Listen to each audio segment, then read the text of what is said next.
Hello everyone, welcome to English tag with Shalu Chauhan. आपके अपने ही channel पर हम कर रहे हैं जो प्रीवियस ईयर में क्वेश्चंस हुए हैं उनकी रिपीटेशन और उनके ऊपर थोड़े से क्वेश्चंस, ताकि जो भी डीएसएसबी आ रहा है उसके लिए प्रिपरेशन कर रहे हैं। एक्टिव पैसिव एक ऐसा टॉपिक है जो मोस्टली हर पेपर में पूछा जाता है, चाहे वो डीएसएसबी हो या फिर केवीएस है या फिर एसएससी है, एनडीए, जो भी एग्ज़ाम्स हैं सभी में ये पूछा जाता है। सारे कॉम्पिटिटिव एग्जाम्स में, चाहे वो बैंक से रिलेटेड कोई एग्ज़ाम है। तो एक चीज़ ध्यान रखेंगे, एक्टिव पैसिव हम कर रहे हैं, जो क्वेश्चन फ्रीक्वेंटली पूछे गए हैं मैं उन्हीं के ऊपर लेकर आई हूँ, जो मेन रूल्स हैं। एक्टिव पैसिव का जो चैप्टर है काफ़ी बड़ा है, पर मैं बिल्कुल मेन रूल्स, थोड़ी सी ही टाइम में आपका पूरा एक्टिव पैसिव कंप्लीट हो जाएगा। आप इजीली एक्टिव पैसिव करने के एबल हो जाएंगे। चलिए स्टार्ट करते हैं। और अगर मेरे एफर्ट्स आपको अच्छे लग रहे हैं तो चैनल को सब्सक्राइब कीजिए और शेयर कीजिए, ठीक है। और वीडियो, ये इससे मुझे मोटिवेशन मिलेगी, मैं और वीडियो लेकर आ पाऊँगी आप लोगों के लिए। चलिए स्टार्ट करते हैं active passive. Active passive actual में सबसे पहले हमें ये देखना है, देखो जो इंग्लिश वाले हैं जिनका बैकग्राउंड इंग्लिश का है वो तो इजीली समझ पाएंगे, फिर भी एटलीस्ट वो थोड़े से नोन होंगे कि एक्टिव पैसिव होता क्या है। लेकिन जिनका बैकग्राउंड इंग्लिश का है ही नहीं, तो हम यहाँ से इस प्लेटफॉर्म पे क्या करते हैं, ज़ीरो से स्टार्ट करते हैं चीज़ों को। तो जिनका प्लेटफॉर्म बिल्कुल इंग्लिश का है ही नहीं, बैकग्राउंड है ही नहीं, तो हम क्या करने वाले हैं, सबसे पहले ये बताओ कि एक्टिव पैसिव होता क्या है। एक्टिव का मीनिंग होता है जब हम किसी काम को एक्टिवली करते हैं, ठीक है। मीनिंग हम उसमें पूरा पार्टिसिपेट करते हैं। जो डूअर है, जो सब्जेक्ट है, जो नाउन है, वो क्या कर रहा है, बिल्कुल एक्टिवली पार्टिसिपेट कर रहा है। पर पैसिव का मीनिंग होता है हम जिस काम में, काम तो होता है लेकिन हम उसको पैसिवली पार्टिसिपेट करते हैं, एक्टिव नहीं होते अपने मन से, या फिर मेनली हम जो है हम डूअर नहीं होते, हम उस काम को करने वाले नहीं होते, वो होता है पैसिव, ठीक है। चलो अब हमें ये देखना है, ये देखिए ऑर्गेनाइजेशन ऑफ सेंटेंस। इस पैसेज को, एक्टिव पैसिव को करने के लिए सबसे पहले ज़रूरी है कि सेंटेंस कैसे बनता है, उसका ऑर्गेनाइजेशन क्या होता है, किस सिस्टम से सेंटेंस बनता है। ये एक छोटा सा रूल है इसका कि सबसे पहले क्या आता है सेंटेंस में, सब्जेक्ट आता है, देन वर्ब आती है, देन ऑब्जेक्ट आता है। मैं आपके सामने एक छोटा सा सेंटेंस लेकर आई हूँ। क्या सेंटेंस है, हिंदी में बताती हूँ, मैं पानी पीता हूँ।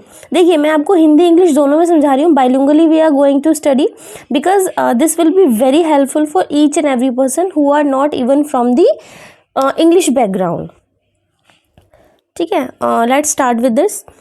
आई ड्रिंक वाटर। आपको मीनिंग नहीं जानना है, कुछ नहीं जानना है ना, बस ये आपको पूरा रूल याद रखना है कि किस सिस्टम से, क्या स्ट्रक्चर क्या होता है सेंटेंस का। तो स्ट्रक्चर है सब्जेक्ट, वर्ब एंड ऑब्जेक्ट, है ना, इसी के अकॉर्डिंग ये बना हुआ है। तो देखिए ये है सब्जेक्ट। सब्जेक्ट क्या होता है, सब्जेक्ट होता है काम को करने वाला, है ना। अच्छा सबसे पहले चलो मैं और थोड़ा पीछे चलते हैं, थोड़ा सा और पीछे चलते हैं। हमें किसी भी सेंटेंस में कैसे पता चलेगा सब्जेक्ट क्या होता है, कैसे आइडेंटिफाई करोगे। कुछ लोग कहते हैं जिसकी बात हो रही होती है, पर कैसे पता चलेगा किसकी बात हो रही है ना।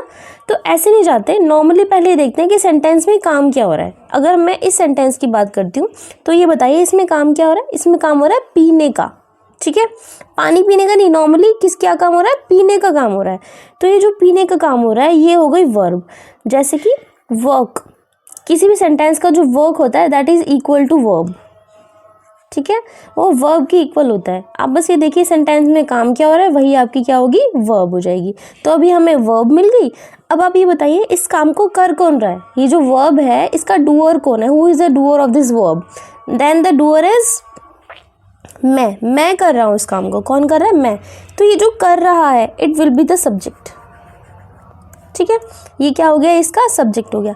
अब सेंटेंस में इन दोनों चीज़ों के अलावा, सब्जेक्ट हो गया, वर्ब हो गया, इनके अलावा जो भी कुछ बचता है that is object. Then only water is left, that is object. तो आई होप ये आपको समझ में आया होगा, है ना। चलो अब हमें ये देखना है कि ये जो सब एक्टिव पैसिव होता है ये चेंज कैसे होते हैं। इसमें बड़ा सिंपल सा रूल है कि जो हमारा ऑब्जेक्ट होता है ना, ये जो ऑब्जेक्ट होता है इसको हम सब्जेक्ट की जगह ले आते हैं और सब्जेक्ट को ले आते हैं ऑब्जेक्ट की जगह।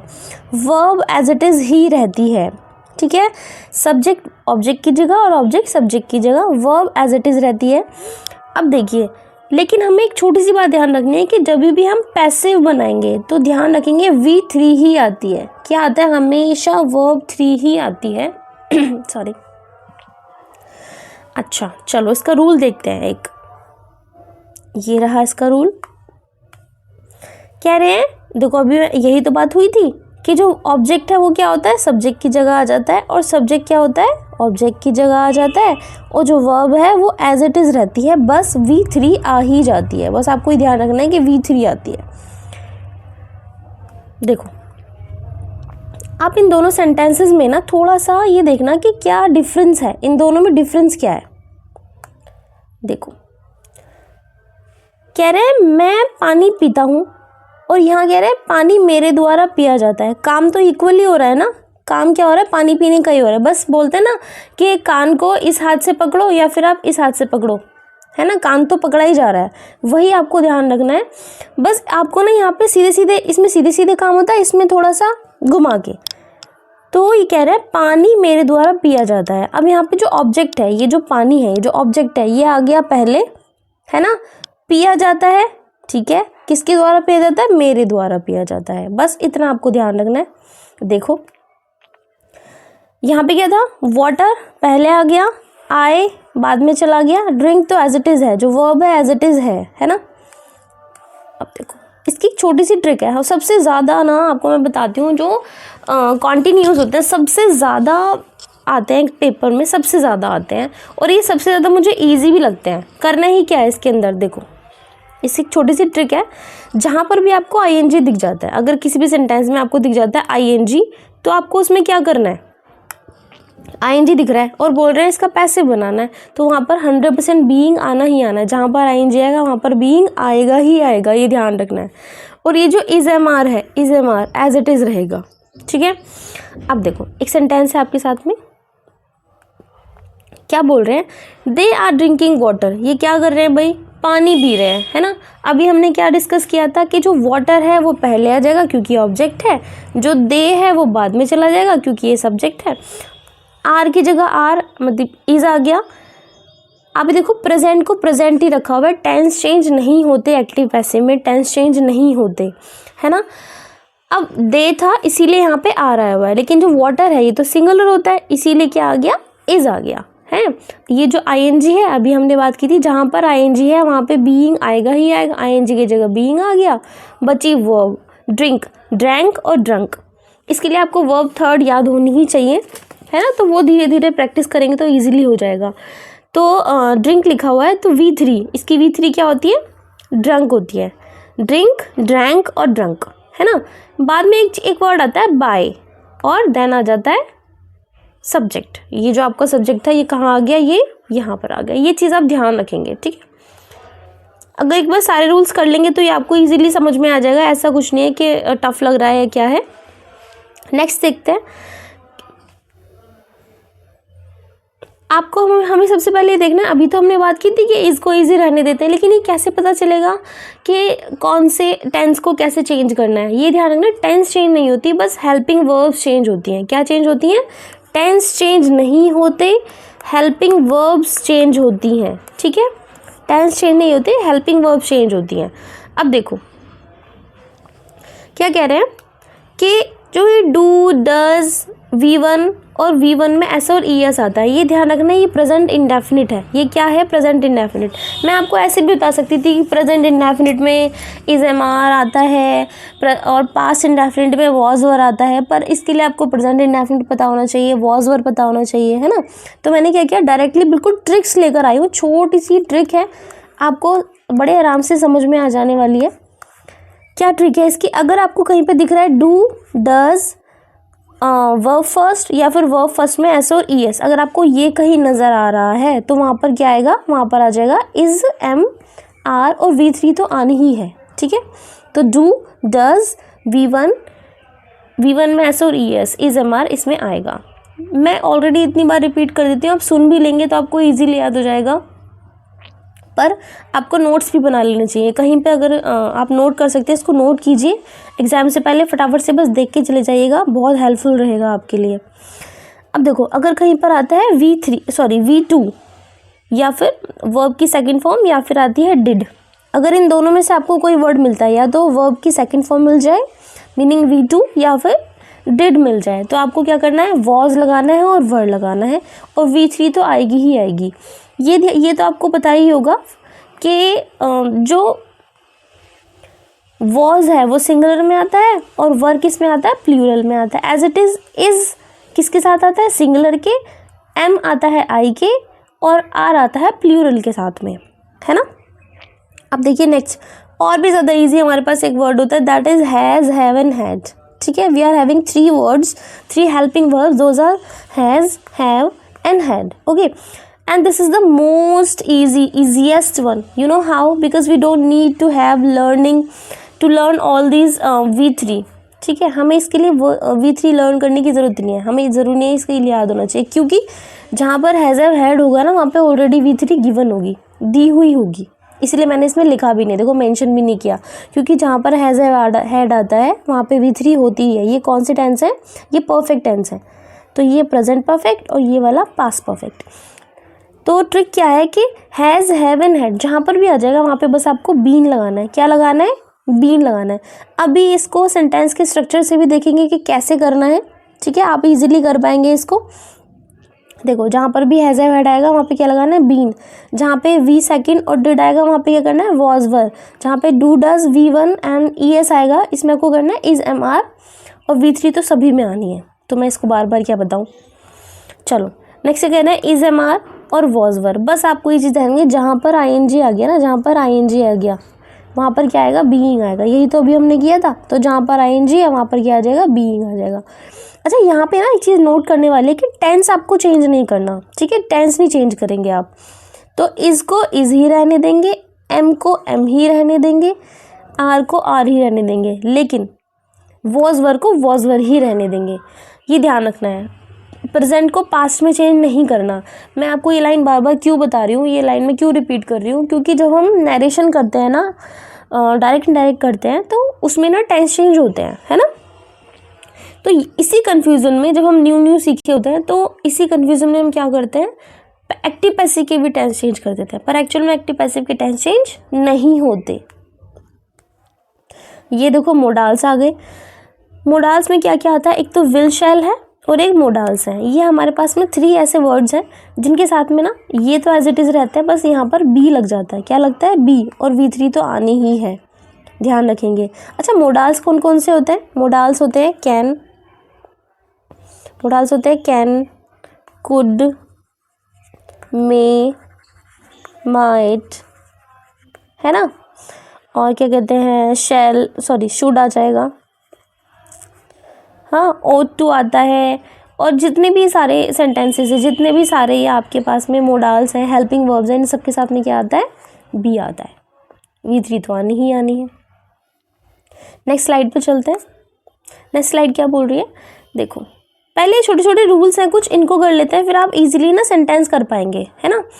छोटे छोटे रूल्स हैं, इनको कर लेते हैं। अच्छा एक चीज़ और ध्यान रखनी है, अभी जो लास्ट पेपर आया था उसमें क्या क्या हुआ था, हमने जो कल अभी स्लाइड की थी उस स्लाइड में भी देखा होगा कि इंटेरोगेटिव की जगह ना वहाँ पे सिंपल बना दिया, उसको सेंटेंस को सिंपल बना दिया, वो मैं दिखा दूंगी आपको। ठीक है, लेकिन आपको ध्यान रखना है अगर कोई इंटेरोगेटिव है तो वो इंटेरोगेटिव ही रहेगा, है ना। अफर्मेटिव है तो वो अफर्मेटिव ही रहेगा, और अगर नेगेटिव है तो वो नेगेटिव ही रहेगा। आप इसका फॉर्मेट चेंज नहीं करेंगे, interrogative into interrogative, affirmative into affirmative and negative into negative. Meaning like आपके पास में एक सेंटेंस है ही, एक जैसे सेंटेंस है आपके पास में ही इज ईटिंग फूड, है ना। तो ये क्या है, ये तो अभी सिंपल दिख रहा है आपको, अफर्मेटिव दिख रहा है, तो आप ये नहीं कि इसको नेगेटिव बना देंगे या इंटेरोगेटिव बना देंगे, है ना। इसको इजी सा क्या ही बनाएंगे, फूड इज, अब ING आ रहा है तो बीइंग। अब देखो अब ये जो ईट है इसकी थर्ड फॉर्म लगा देंगे ईटन, है। अब ये जो ये है क्या नाम है इसका सब्जेक्ट है, ये कहाँ चला जाएगा, ये लास्ट में चला जाएगा, तो हिम आ जाएगा, है ना। और इनके बीच में क्या लगा देना, बाय हिम, तो उनके द्वारा क्या खाया जाता है, खाना खाया जाता है। इजी है सेंटेंस बहुत ज़्यादा। अच्छा आपको भी ये भी कंफ्यूजन हो रहा होगा कि भाई ये जो हिम है, ही का हिम कैसे हो गया, तो इसके लिए भी एक छोटी सी स्ट्रक्चर है हमारे पास में। क्या स्ट्रक्चर है देख लेते हैं फटाफट से। मैं कोशिश कर रही हूँ बिल्कुल जो जिस्ट है एक्टिव पैसिव का वो लेकर आई हूँ, जो क्वेश्चंस बार बार पूछे होते हैं आपको हमें जो जब भी हम कोई कॉम्पिटिटिव एग्जाम्स देते हैं तो कभी भी हमें बनाने थोड़े ना होते हैं, हमें तो बस ऑप्शंस से चेक करना होता है। तो इसके अकॉर्डिंग ऑप्शंस देख लीजिएगा आप। अच्छा, ये ध्यान रखना जितने भी परफेक्ट कॉन्टिन्यूस होते हैं ना, इनके एक्टिव पैसिव नहीं बनते। परफेक्ट कॉन्टिन्यूस के क्या होते हैं, एक्टिव पैसिव नहीं बनते। तो हमारे पास में टोटल कितने हैं, 12 होते हैं, उसमें से 4 चले गए तो बनाने कितने रह गए, 12 में से 4 गए बचे 8 बचे। बस 8 के ही आपको क्या करना है, एक्टिव पैसिव बनाना है। तो चलो पहले ये देख लेते हैं कि जो प्रोनाउन है, मैंने अभी ही को हिम किया, शी को हर किया, ये कैसे करना होता है। लिख दिया है मैंने यहाँ पे फटाफट से कि एक्टिव वॉइस के जो प्रोनाउन है ये वाले हैं और पैसिव वॉइस के प्रोनाउन कौन से हैं, ये वाले हैं। एक बार देख लो, ये ना, ये जो है ना, ये सारे सब्जेक्टिव केस है और ये सारे ऑब्जेक्टिव केस है ना। चलो, आई को किस में चेंज करते हैं, मी में। वी को किस में करते हैं, अस में। यू को करते हैं यू में। ही को हिम में। She her. इट ही रहता है। और अगर किसी गर्ल का नेम है तो वो गर्ल का नेम एज इट इज़ रहेगा, बॉय का नेम है तो वो बॉय का नेम एज इट इज़ रहेगा। ये आपके पास में कुछ चीज़ें हैं, एक बार देख लीजिए, है ना। देखो, अगर इसको सेंटेंस के थ्रू मैं बताऊं तो क्या रहता है, सेंटेंस के थ्रू चेंज करते हैं। क्या है सेंटेंस, जैसे ओहो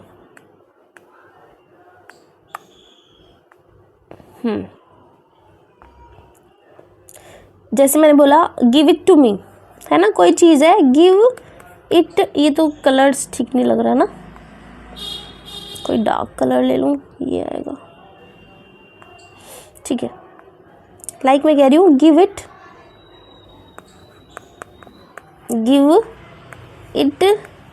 टू मी।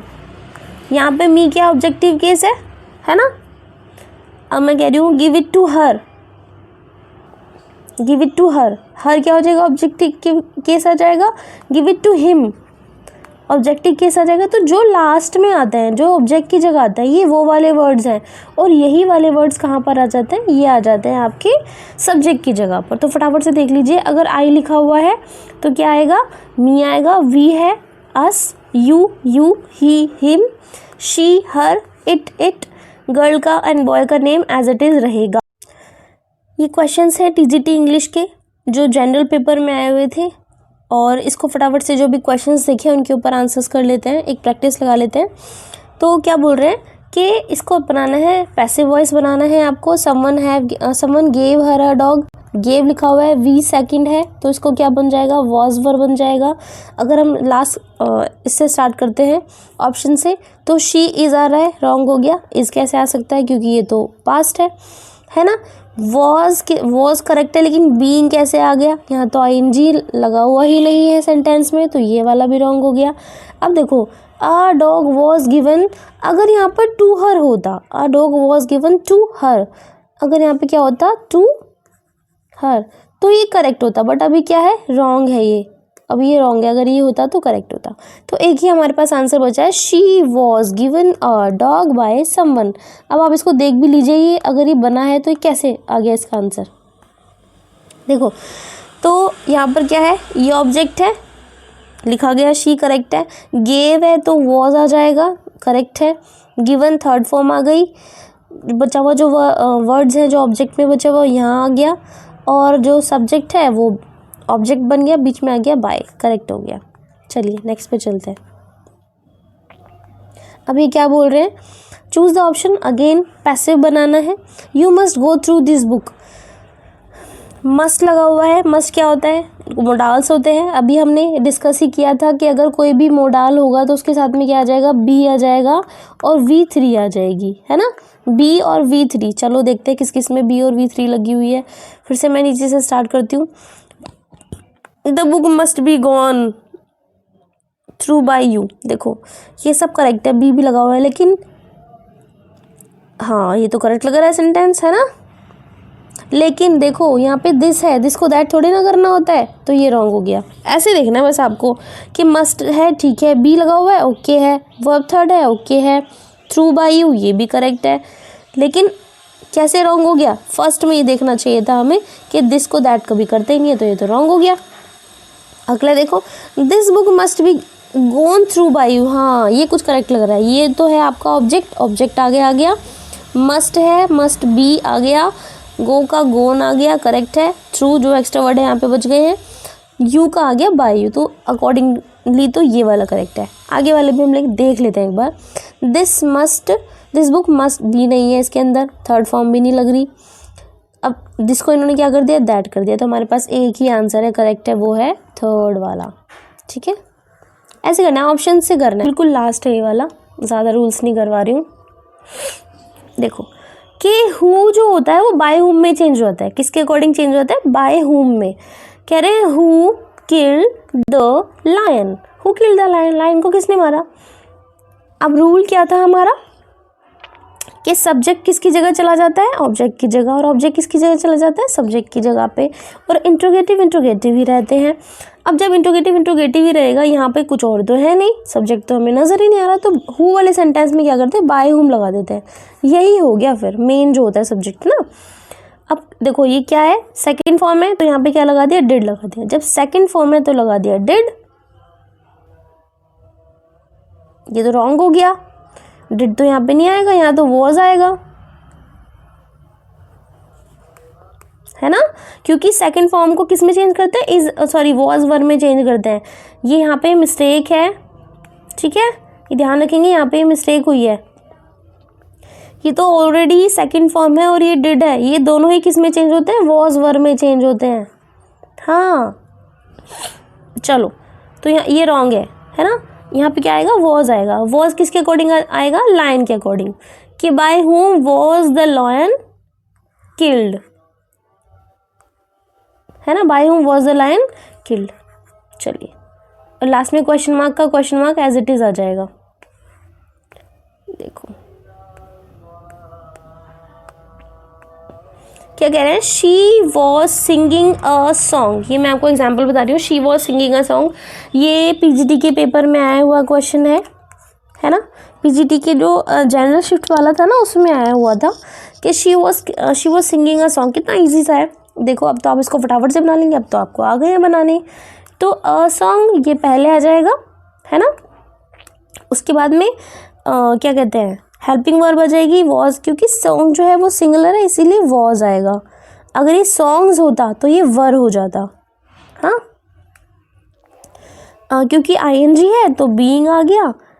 अब ये जो वर्ब है यहाँ पे फर्स्ट फॉर्म है तो इसकी थर्ड फॉर्म आ गई, और ये जो शी है ये कहाँ चला जाएगा? शी को बन जाएगा हर, अभी हमने सीखा था, और इन दोनों के बीच में क्या आ जाएगा? बाय आ जाएगा। देखो पता है क्या होता है, ये तो हम अभी क्या कर रहे थे, बिल्कुल सिंपल वाले कर रहे थे। एक हमारे पास में ऐसे भी होते हैं जो जिसके अंदर ना सब्जेक्ट ही नहीं होता, फिर आप उनको कैसे बनाओगे जिनमें सब्जेक्ट ही नहीं होता?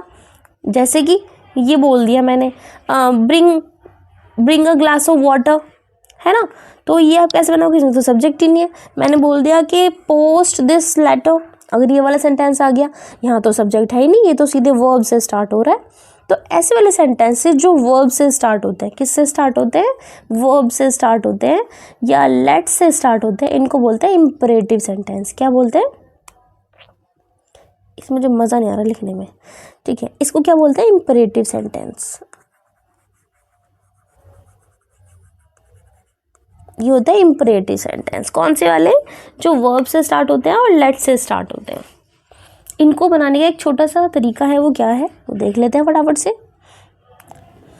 कि लेट आता है, ऑब्जेक्ट आता है, बी आती है और वर्ब 3 आती है। जैसे सेंटेंस आपको दिया हुआ है पोस्ट दिस लेटर, तो इसके अकॉर्डिंग चलेंगे। जो ये है एक्टिव का और ये है पैसिव का, ठीक है। एक्टिव का रूल क्या होता है? बस आपको वर्ब दी हुई होती है और एक ऑब्जेक्ट दिया हुआ होता है। अब इसको चेंज कैसे करना है? इसके अकॉर्डिंग चेंज करना है। तो चेंज का एक बार देख लेते हैं तरीका क्या है। क्या आता है? सबसे पहले लेट आ जाता है, देन ये जो ऑब्जेक्ट है ये यहाँ आ जाएगा, ऑब्जेक्ट के बाद में बी आता है, देन क्या होता है? V3 आती है ना। तो let this letter be posted, अब इसको बना कैसे, क्या है, पोस्ट दिस लेटर को इसके अकॉर्डिंग बनाना है। लेट ऑब्जेक्ट क्या है, ये लेटर, दिस लेटर, इसके बाद में आ जाएगा बी, तो बी आ गया। V3 क्या है, वर्ब क्या है, पहले पोस्ट है तो इसकी V3 पोस्टेड हो जाएगी। सेंटेंस आपका बन गया, है ना कितना इजी। अगर मैं आपको ये बोलूँ यहाँ पर एक और सेंटेंस मैंने आपको दे दिया, क्लोज द डोर, क्या बोल दिया, क्लोज द डोर्स, डोर रहने देते हैं, है ना। इसको कैसे बनाओगे ज़रा इसके अकॉर्डिंग बताना, या आप मुझे कमेंट में लिख के बताएंगे। और चलो मैं भी बता देती हूँ आपको क्या कहेंगे इसके अकॉर्डिंग चलेंगे। तो सबसे पहले आ जाएगा लेट, ठीक है। उसके बाद ऑब्जेक्ट क्या है इसके अंदर, द डोर, क्या है object, the door, the door. अब आ जाएगा बी, वर्ब क्या है यहाँ पर, क्लोज है, V3 पूछिए, क्लोज्ड आ जाएगा। क्या और कुछ बचा है क्या आगे, नहीं बचा, बस सेंटेंस बन गया, let the door be closed. Isn't it easy. अभी फर्स्ट टाइम में थोड़ा सा लग रहा होगा, जो फर्स्ट टाइम कर रहे हैं उनके लिए मे बी थोड़ा सा टफ हो। अच्छा, ये वाले जो सेंटेंसेस होते हैं ना, मैं आपको बस ये बता देती हूँ, क्योंकि कभी कभी ऑप्शंस में ना लेट वाले नहीं दिए हुए थे, यू आर ऑर्डर्ड से भी दे देते हैं, यू आर ऑर्डर्ड से। तो उसमें आपको क्या करना है, यू आर ऑर्डर्ड, आपको क्या ऑर्डर दिया जा रहा है, जो भी आप लिखेंगे। मैंने अभी बोला था आपको कि क्लोज द डोर, ये वाले ना बहुत ईजी होते हैं, क्लोज दी डोर। इसमें आपको क्या करना है, यहाँ पे ऑर्डर दिया जा रहा है तो you are order to close the door, you are order to close the door. अगर कोई चीज़ आपसे प्लीज़ करके मांगी जाए कि please give me a glass of water, तो यहाँ पे क्या कहेंगे, you are requested to give me a glass of water, ठीक है। अगर आपको कोई सजेशन दिया जा रहा है, गो टू द डॉक्टर, अगर आपसे ये कहा जा रहा है गो टू द डॉक्टर, कि डॉक्टर के पास जाओ, तो you are suggested to go to the doctor, ठीक है। कह रहे हैं अगेन ये पैसिव वॉइस बनाने हैं, he has built his house here. मैं आपके लिए सारे ही वो वाले अलग अलग हेल्पिंग वर्ब्स वाले और टेंसेस वाले क्वेश्चंस ले आई हूँ, ताकि जो भी हमने रूल्स देखे वो सारे क्लियर हो जाए। He has built his house here, क्या करना है, हैज़ है तो बीन आ जाएगा, बिल्ट तो ऑलरेडी दिया हुआ ही है, ये बहुत ईजी होता है। अब देखो बीन किस किस में, इन तीनों में है पर इसमें नहीं है, कट कर दो, है ना। हिज हाउस पहले आ जाएगा, हिज हाउस किस किस में है, तो सभी में। स्टार्ट करते हैं फिर से, his house has been built here by him, ये ही मुझे करेक्ट लग रहा है क्योंकि बाय भी किसी के अंदर नहीं है, फिर भी देख लेते हैं। His house had been, has को हैड कैसे कर दिया, रॉन्ग हो गया, ये तो करेक्ट रॉन्ग हो ही गया था। His house has been built, here को देयर कैसे कर दिया, ये भी रॉन्ग हो गया। तो हमारे पास केवल एक ही करेक्ट आंसर है, वो है फोर्थ वाला, ठीक है। तो दिस वन इज करेक्ट। और है क्या, एक और क्वेश्चन है, देख लीजिए फटाफट से। Choose the option, again passive बनाना है, तो she is buying a shirt, देखो ING लगा हुआ है तो बीइंग आएगा, बीइंग किस किस में है, इसमें है, बाकी तो किसी में बीइंग है ही नहीं, तो बाकी सारे क्या हो गए, रॉन्ग हो गए। वाह, ये तो बहुत इजी में जल्दी से हो गया, है ना। बस ये देखना है कि जो भी हमने रूल्स देखे उनके अकॉर्डिंग फटाफट से सेट करते जाओ। और इसी तरीके हु वाले सेंटेंसेस का देखिए, जो भी रूल देखा था हमने, एक्टिव में है हु डिस्कवर्ड अमेरिका, ये वाला सेंटेंस है। तो हु को हमने क्या बोला था कि हु का आ जाएगा बाय हुम, ठीक है। डिस्कवर्ड सेकंड फॉर्म है, वी सेकंड है, तो वी सेकंड किस में चेंज होता है, वॉज वर्ब में। यहाँ पे अमेरिका सिंगुलर है तो वॉज आ गया, उसके बाद में अमेरिका डिस्कवर्ड, करेक्ट हो गया। नेक्स्ट वाला देखिए, अब तो ये आपको समझ में आ ही जाएंगे। कह रहे हैं who teaches you English, who co हो जाता है बाय हुम, करेक्ट हो गया। ES लगा हुआ है, V1 में S और ES लगा होता है तो हम क्या करते हैं, इज एम आर कर देते हैं। और U है तो U के अकॉर्डिंग यहाँ पे सब्जेक्ट हेल्पिंग वर्ब आ जाएगी, आर आ जाएगी। इंग्लिश, अच्छा टीच का जो थर्ड फॉर्म है वो ये आ जाएगी, है ना। तो आ गया by whom are you taught English, मतलब आपको यहाँ पे क्वेश्चन है आपको इंग्लिश कौन पढ़ाता है, यहाँ पे है इंग्लिश किसके द्वारा आपको पढ़ाई जाती है, बात वही है, बस थोड़ा सा घुमा फिरा के। अब देखो who does not teach you English, तुम्हें इंग्लिश कौन नहीं पढ़ाता है, तो हु का हो जाएगा बाय हुम, और डू डज़ का हम कर देते हैं इज एम आर, करेक्ट हो गया, है ना। अब यहाँ पर क्या आता है कि ये आ जाएगा सब्जेक्ट आपका, नोट को एज इट इज़ रखेंगे, टीच का थर्ड फॉर्म टॉट हो गया, और इंग्लिश। अब यहाँ पे देखो उसी का मैंने नेगेटिव आपको बता दिया कि who does not teach you English, आपको इंग्लिश कौन नहीं पढ़ाता। यहाँ पे इसका मीनिंग हो जाएगा आपको इंग्लिश किसके द्वारा नहीं पढ़ाई जाती है ना। आई होप ये सेंटेंस आपको समझ में आ गए होंगे। एक और देख लेते हैं क्या है, एक और देख लेते हैं कि एक्टिव इसका सेंटेंस है हु रॉट द लेटर, तो बाय हुम आ जाएगा, रॉट है सेकंड फॉर्म है, वी सेकंड है, तो हम इसको करेंगे वॉज वर्ब में, वॉज आ गया, द लेटर आ गया, राइट की थर्ड फॉर्म होती है रिटन, तो by whom was the letter written. Question का क्वेश्चन ही रहने देते हैं, यही हमने किया था अभी। आई विश आपको ये सेंटेंस समझ में आए होंगे, है ना। तो इस तरीके से और सेंटेंसेस को देखने के लिए और ग्रामर देखने के लिए, प्रीवियस ईयर के क्वेश्चन पेपर्स देखने के लिए बने रहिए हमारे साथ में, और चैनल को सब्सक्राइब कीजिए और शेयर कीजिए अगर ये आपको अच्छा लग रहा है, अगर आपकी कुछ हेल्प कर रहा है तो।